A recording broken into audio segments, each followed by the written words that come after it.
Hello children, in this video let us continue with the next part of the story. Ga ga ga, he cried, begging her to bring him some food. Gao kol ah, she screamed back derisively, but he kept calling plaintively, and after a minute or so he uttered a joyful scream. His mother had picked up a piece of the fish and was flying across to him with it. He leaned out eagerly, tapping the rock with his feet, trying to get nearer to her as she flew across. But when she was just opposite to him, she halted, her wings motionless, the piece of fish in her beak almost within reach of his beak.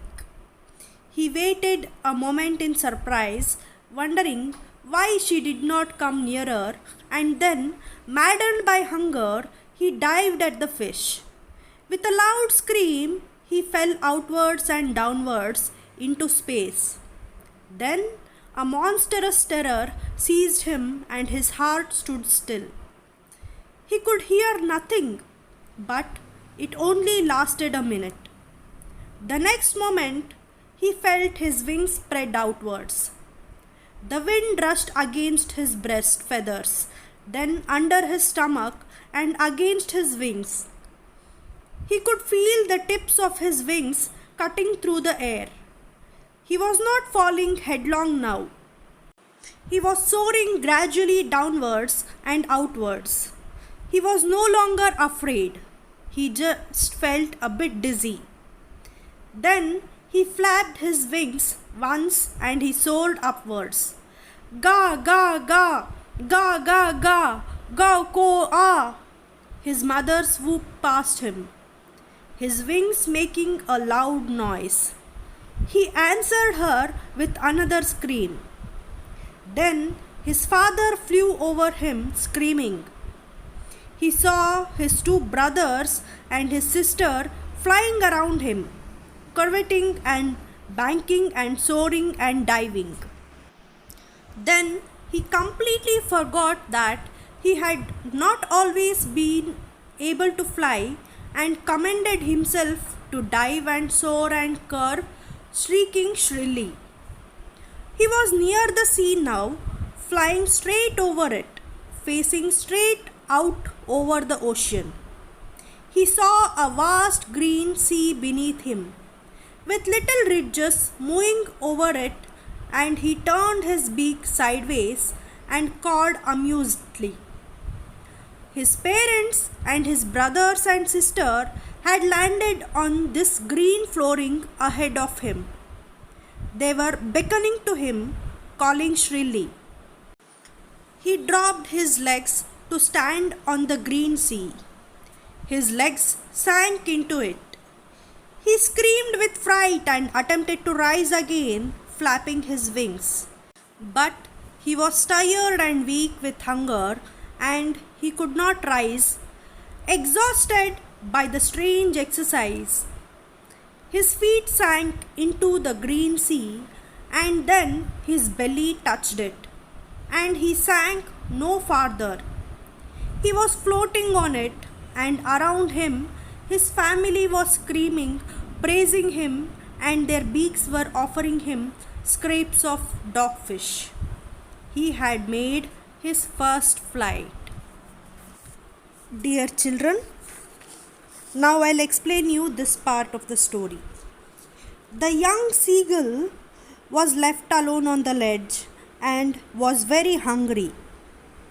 It was his hunger that ultimately compelled him to fly.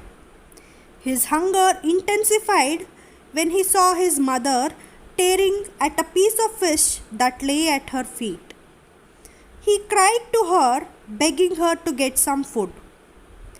When his mother came towards him with food in her beak, he screamed with joy and anticipation.